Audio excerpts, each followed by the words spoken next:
At nandito na naman tayo sa ating no contact update segment sa araw na ito, babes. No, gusto mo ba alamin natin ang real-time energies ng person mo? O sige, bilis ka usap. Sige alamin natin dito ano. So yun nga 'no, hi sa ating mga bagong viewers, my name is Yan, welcome new subscribers. Ito yung instant buyers ko po yatters, thank you so much. Kung di niyo pa knows, meron pa po tayong isa pang channel, link down below lang sa ating description box. So if interesado, i-click lang yan para makarating po kayo there. Everyday ay nag-upload tayo ng collective readings for all signs done. So, itong ating no contact update segment 'no, real-time energies po ang kinukuha natin. Ibig sabihin energy po ngayon ng person na ito na kumo-connect sa'yo, okay, very strongly sa iyong energy. Okay? So, thank you so much Archangel Michael, Guardian Angels of Collective. Can we get this person's real-time energies please? Ano po ang energy ng person na ito ngayon kay Collective? May feelings pa ba 'tong tao na 'to kay Collective? Meron ba siya ritong plano related kay Collective or meron ba ritong times na iniisip niya si Collective, especially now?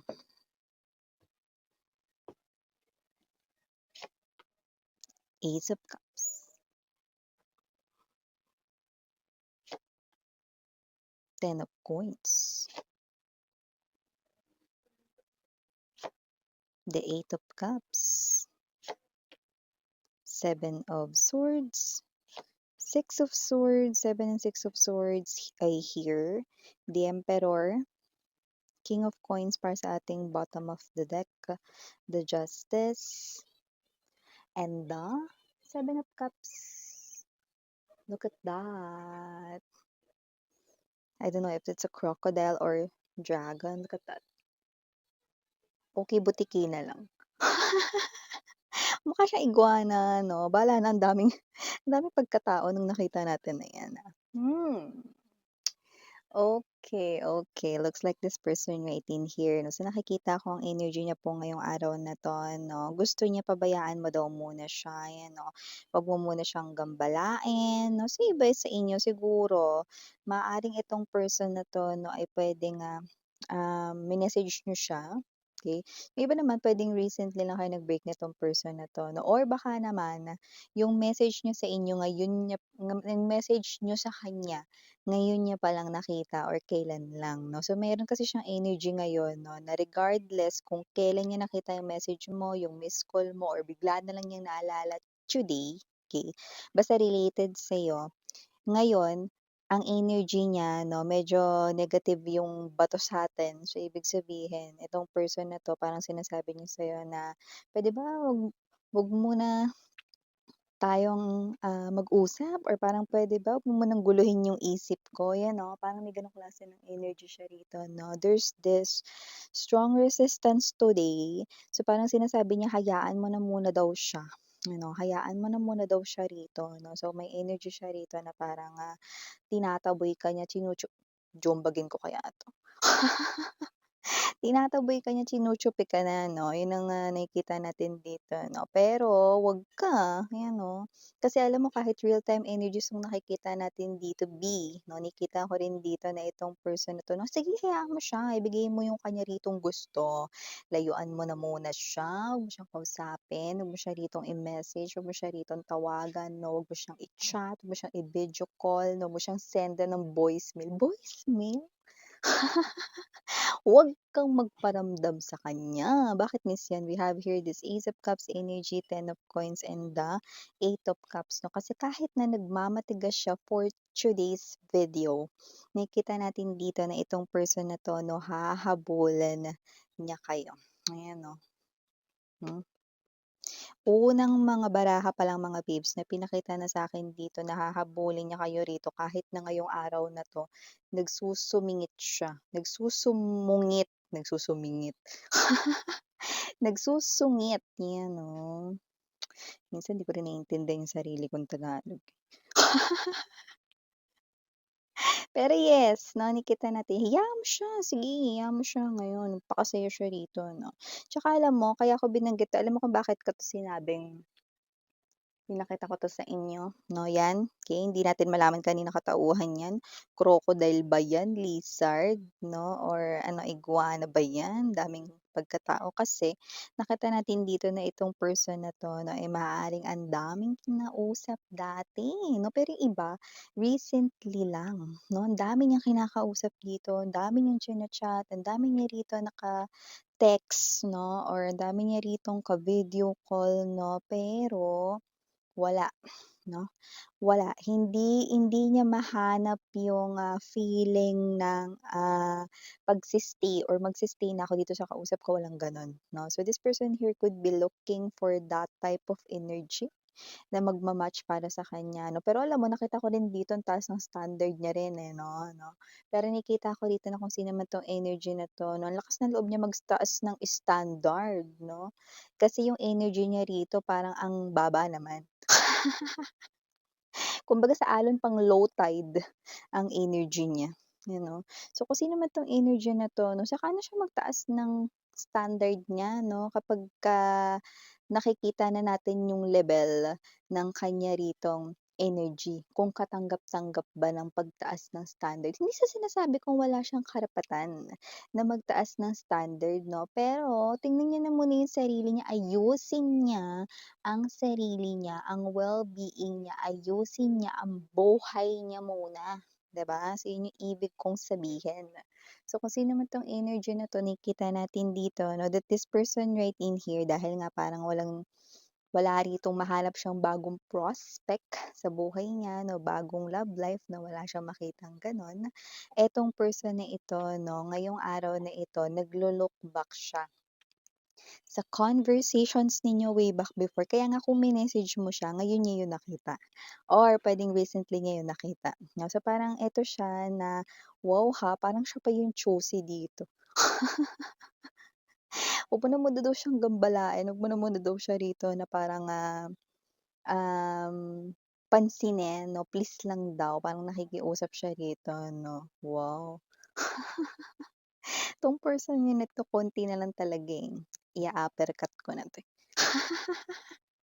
So, kasi naman 'tong energy na 'to 'no, sige lang, go, sige, pakasaya ka diyan, 'di ka gagambalain ng kumare ko or ng kumpare ko dito. Wala tayong ditong gender, LGBTQs, pero isa lang ang sasabihin ko sa'yo, 'yan 'no, sa kanya I mean 'no, hindi magtatagal, magbabalik tanaw ka sa nakaraan, 'yan 'no. Pinaka-earliest possible time nakikita natin dito ay almost 2 months, earliest possible time. 'Yan ang ibig sabihin, sige magpakaburo na siya at magpakasaya ngayon dahil bago magdalawang buwan, nakikita ko siyang maghahabol at, mag, magkukumahog na bumalik rito sa'yo. Siya ang magpapapansin dito. Yung iba sa inyo hindi kayo nagpapapansin sa kanya ngayon, ha.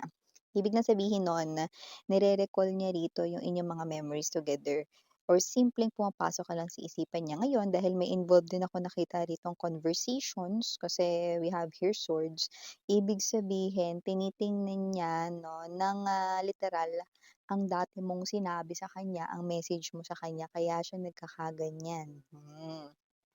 Eh, ang lakas pala ng tama nito, eh.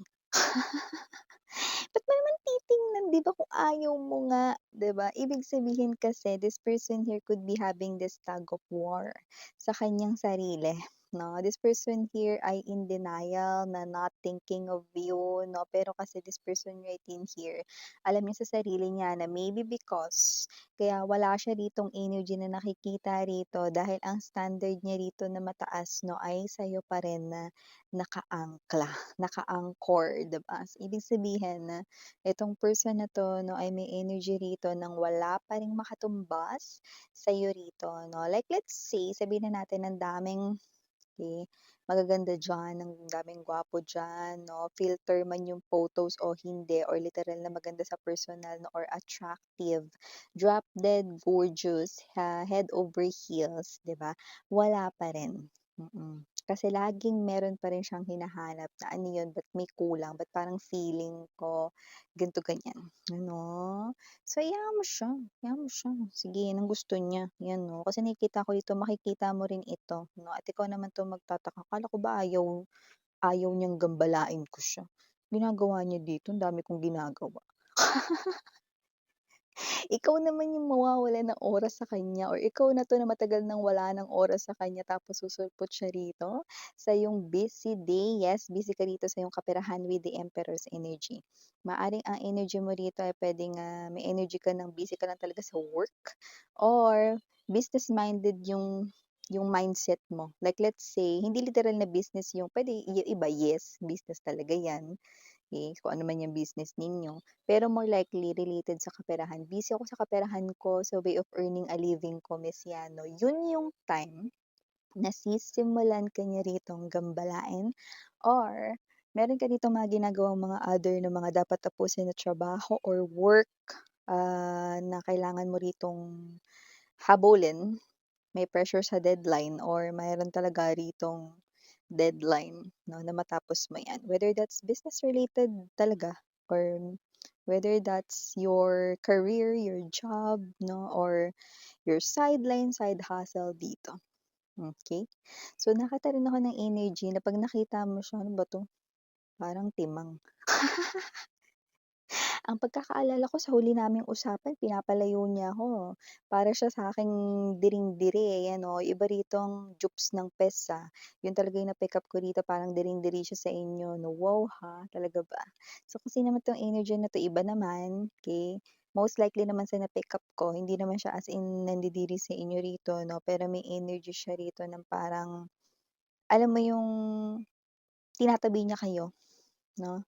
Dito sa kanyang life, yun yung energy rito, pinapaalis niya kayo, pinapalayo niya kayo 'no, yun. Tas ngayon, eh, bilangan niyo siya.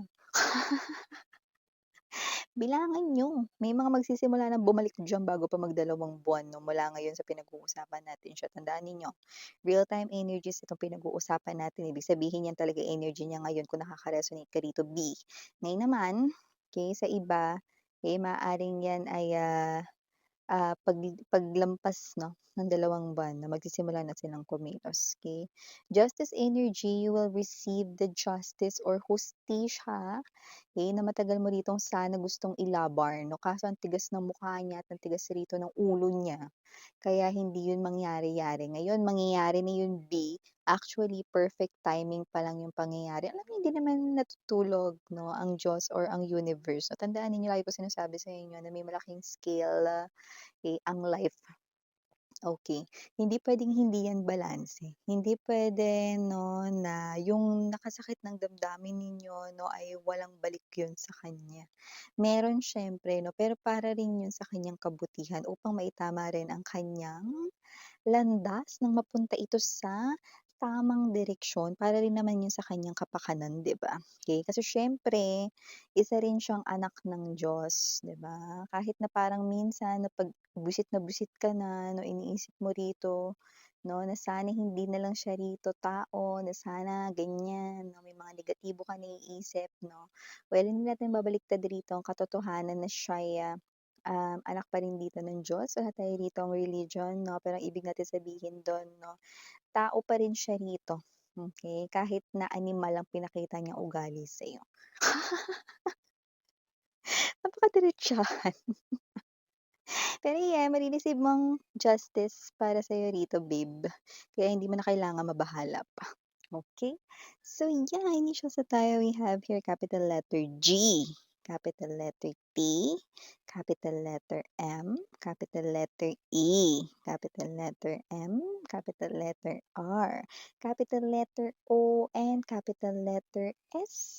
Yung S maaaring dalawa daw ito na capital letters. So we also have here small letters E, I, D as in dog, L, G, T, and last but not the least, H. So, ito yung mga nakuha nating mensahe right here for ya guys for this no contact situation. For today, thank you again. I'm Yuriana Onni for the girls and Yana Duna for the boys. Please do check out our other channel, Dalmi, which means Goddess of the Moon in Korean, yung may 12K na subscribers. Thank you so much mga babes. So, pwede kayo tumambay din doon, okay? Ang masasuggest ko is mag-subscribe din kayo there para alam niyo kasi hindi ko rin alam kung anong oras ako nag-a-upload din talaga eh. Okay, so parang para ma-notify kayo. Okay. So yeah, iwan ko na sa inyo mga mensahe na ito. Sarang Hail, Love and Light. Yedra. Annyeong.